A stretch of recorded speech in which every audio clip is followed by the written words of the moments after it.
that's not correct. It's a command. You, you, you can request them. You, you can go. You can go. ആ Like that. എന്നൊക്കെ പറഞ്ഞിട്ട് ഇവളിങ്ങനെ ഇവള് തിരുത്തൽവാദി ആയിക്കൊണ്ടിരിക്കുകയാണ്. ഒരു സെന്തോ പറഞ്ഞപ്പോ അച്ഛ that's not in, that's on. ഇപ്പോഴത്തെ പിള്ളേര് ഇത് പഠിച്ചോട്ടോ. ഗ്രാമറൊക്കെ അവര് ഈ IB സിലബസിലാണ് പഠിക്കുന്നത്. അപ്പൊ ഇടയ്ക്ക് ഞാൻ പറഞ്ഞു ഇങ്ങനെ മോളിപ്പോ MBBS പരീക്ഷ കഴിഞ്ഞു, അവള് പാസ്സായി, അവൾ ഔസർജൻസി ചെയ്യാണ്. എന്നാൽ ഞാൻ വേറെ ആരോടും എന്തോ സംസാരിച്ചപ്പോൾ അവര് വിശേഷം ചോദിച്ചപ്പോൾ ഞാനാ പറഞ്ഞു. ഇവളിങ്ങനെ നിന്നിട്ട് എൻ്റെ തട്ടണു. ഞാൻ എന്താ ഞാൻ UKG പാസ്സായി എന്ന് പറ. UKG പാസ്സായി എന്ന് പറയാൻ പഠിക്കും കേട്ടോ. ഇരുന്ന് കുത്തിയിരുന്ന് പഠിക്കുന്ന ഒരു പ്രകൃതമാണോ അതോ ഇങ്ങനെ? ആ സ്കൂളിലെ ആൾക്കാർ പറയുന്നത് നിങ്ങൾ ഒന്നും പഠിപ്പിക്കരുത്. മാതാപിതാക്കളോട് പറഞ്ഞ ആദ്യത്തെ മീറ്റിംഗ് അതായിരുന്നു. ഓക്കെ, നിങ്ങളുടെ കുട്ടികൾ ഇവിടെ വരട്ടെ, അവര് എന്താ പഠിച്ചെന്ന് ഒരു സമയം കഴിയുമ്പോൾ നിങ്ങൾക്ക് മനസ്സിലാവും എന്ന് പറയുന്നുള്ള. പക്ഷെ അവിടുത്തെ കുട്ടികളൊക്കെ നമ്മൾ ഇവരൊന്നും പഠിക്കണമെന്ന് കാണില്ല. പക്ഷെ അത് കഴിഞ്ഞ് പിന്നെ ഇടയ്ക്കിടയ്ക്കാണ് ഈ ഹോംവർക്ക്. പക്ഷെ ഹോംവർക്ക് എന്ന് പറഞ്ഞാൽ ഇവക്കുള്ള പണിയാണ്. അത് എല്ലാ മാതാപിതാക്കൾക്കും അത് കൂടുതൽ അമ്മമാരാണ്. ഇപ്പൊ കണ്ടില്ല, അത് വരച്ച് അത് ഒട്ടിച്ച് ഇത് വെച്ച്. ചേച്ചി ആയിരിക്കും അല്ലേ ഇരുന്ന് ചെയ്യുന്ന? കാരണം ഇല്ല, കാവ്യ ചേച്ചി കാവ്യാണ് ചെയ്യുന്നത്. വിചാരിച്ചു ഇവളുടെ ചേച്ചിയാന്ന് വിചാരിച്ചു മീന. എന്നാലും ഞാൻ ഒരു കാര്യം ചോദിക്കട്ടെ ദിലീപേണ്ണ, കാരണം കാവ്യ ചേച്ചീനെ അത്രയും സ്കൂൾ കാലം തൊട്ട് കണ്ട ഒരാളാണ് ദിലീപ്. പിന്നെ ഇതാ ഭാര്യയായി, ഇപ്പൊ അമ്മയായി ചേച്ചി, ഇപ്പൊ കാവ്യ ചേച്ചി. അപ്പൊ ഈ ഒരു ട്രാൻസിഷൻ എങ്ങനെ നോക്കി കാണുന്നു ദിലീപ്? വളർന്നോണ്ടിരിക്കൂല, അപ്പൊ നമുക്കൊന്നും ചെയ്യാൻ പറ്റില്ല. എന്നാൽ ഈ അമ്മയായപ്പോ ഭയങ്കര റെസ്പോൺസിബിൾ, ഒരല്പം വഴക്കൊക്കെ പറയുന്ന ഒരു അമ്മയായോ ചേച്ചി, അതോ സോഫ്റ്റ് ആയിട്ടുള്ള അമ്മയാണോ? സോഫ്റ്റ് ഒന്നുമല്ല, പെട്ടെന്ന് അത് പണ്ട് തുടങ്ങി നമുക്ക് പെട്ടെന്ന് ദേഷ്യം വരുന്ന ഒരാളാണ്, ഷോർട്ട് ടെമ്പേർഡാണ്. അപ്പം അത് ഞാൻ പറയാം, കൊച്ചുങ്ങളെ തല്ല അങ്ങനെ വഴക്ക് പറ അങ്ങനെയും ചെയ്യരുത്, അങ്ങനെ പറഞ്ഞ് മനസ്സിലാക്കിയാൽ മതി. പിള്ളേർക്കൊക്കെ നമ്മൾ ഏത് കുട്ടികളാണെങ്കിലും പറഞ്ഞ് മനസ്സിലാക്കി കഴിഞ്ഞാൽ അതിൻ്റെ ഒരു രീതിയിൽ അവർക്ക് മനസ്സിലാവും. അല്ല തല്ലപ്പെടുത്ത അങ്ങനത്തെ പരിപാടി മീനുട്ടിന് ഇന്നവരെ തല്ലിയിട്ടില്ല. ഇപ്പം മീനുട്ടി പഠിച്ച് ഡോക്ടർ എന്ന് പറയുന്ന സ്ഥലത്ത് വരെ എത്തി. പക്ഷെ നമുക്ക് ദൈവം അനുഗ്രഹിച്ച് ഇന്നവരെ തല്ലിട്ട് വന്നിട്ടില്ല. അവളെ വളരെ ഇതായിട്ട് വിളിച്ചു കഴിഞ്ഞാൽ അപ്പം തന്നെ അവൾക്ക് മനസ്സിലാവും, ടോൺ മാറിയാൽ മനസ്സിലാവും. അപ്പം അതുമല്ല, നമ്മൾ പല കുട്ടികൾ കുസൃതികൾ തന്നെയാണ്. ഇവക്കും ഒരടി കൊടുത്തിട്ടുണ്ട് ഞാൻ. കാരണം വെച്ചിട്ടുണ്ടെങ്കിൽ എന്തോ എടുത്തു വാരും, പക്ഷെ പിന്നീട് എടുത്തിട്ടില്ല. ആരെ പോയിട്ട് പുറകെ പോയിട്ട് പിടിക്കുക. അപ്പൊ ആദ്യം തുടരുന്ന് പറഞ്ഞു, പക്ഷെ നോക്കിയിട്ട് പിന്നെയും പോവുക. അപ്പോ അതോടുകൂടി അപ്പം. പക്ഷെ എനിക്ക് തോന്നുന്നു ദിലീപേട്ടൻ ഭയങ്കര നേരം പോക്കായിരിക്കും ആളും കൂടെ ഉള്ള സമയത്തൊക്കെ. കാരണം വെച്ചാൽ ഞാൻ മീനാക്ഷി ഉള്ള സമയത്ത് ശരിക്കും പറഞ്ഞാല് എനിക്കത് മിസ് ചെയ്തിരുന്നു. കാരണം ആ സമയത്ത് എൻ്റെ സിനിമകൾക്ക് ഭയങ്കര ഹിറ്റുകളും ഞാൻ ഓരോ സിനിമയുടെ പുറകെ ഇങ്ങനെ കണ്ടിന്യൂസ് സിനിമയുടെ പുറകെ പോകല. അപ്പം ആ സമയത്ത് ശരിക്കും പറഞ്ഞാൽ ആ പ്രായം എനിക്ക് ആസ്വദിക്കാൻ പറ്റിയിട്ടില്ല.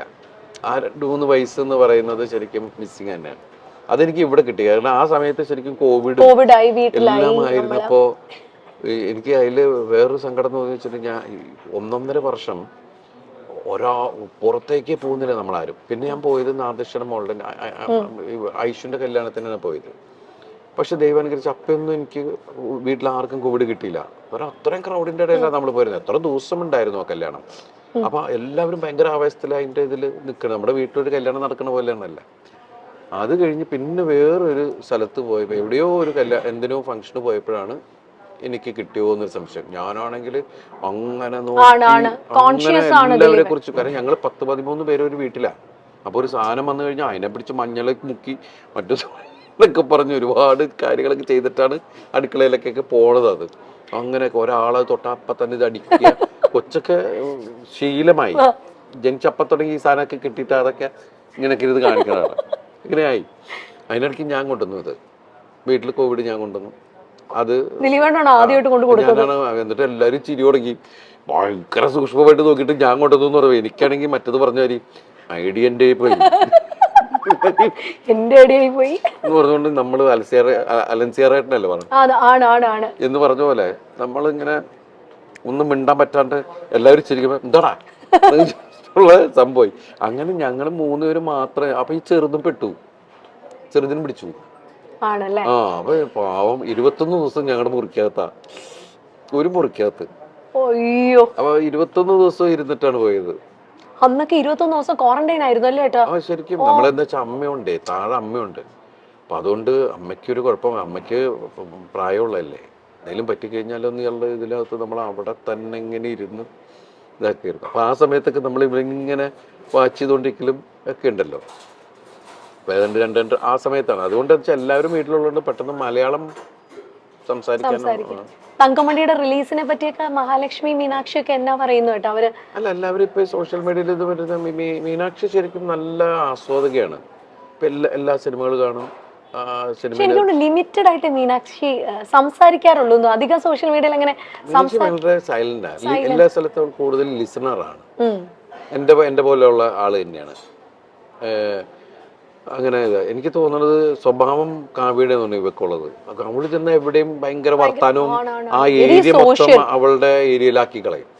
എല്ലാ തമാശയൊക്കെ പറഞ്ഞ എല്ലാവരും അവളായിട്ട് ഒരു കംഫർട്ട് സോൺ ഉണ്ടാക്കി കളയും. അത് തന്നെയാണ് ഇവളുടെ സംഭവം. നമ്മൾ രണ്ടുപേരും വളരെ സൈലന്റ് ആൾക്കാരാ ശരിക്കും പറഞ്ഞു.